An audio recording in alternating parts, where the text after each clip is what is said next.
Autorickshaw চালক হাবিবুর রহমানকে হত্যায় জড়িত থাকার অভিযোগে দুজন গ্রেপ্তার হয়েছে। হত্যাকাণ্ডের একদিন পর পুলিশ ব্যুরো অফ ইনভেস্টিগেশন আলাদা আলাদা স্থান থেকে তাদের গ্রেপ্তার করে।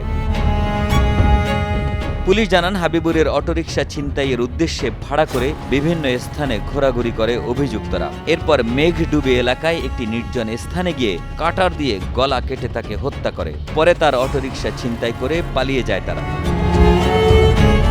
গত 25 ফেব্রুয়ারি সকালে গাজীপুর সিটি কর্পোরেশনের ধীরাশ্রম রাহাপাড়া এলাকায় ধান ক্ষেত থেকে অটোরিকশা চালক হাবিবুর রহমানের গলাকাটা মরদেহ উদ্ধার করে পুলিশ। পরবর্তীতে নিহতের বড় ভাই জালাল বাদী হয়ে সদর থানায় মামলা করেন।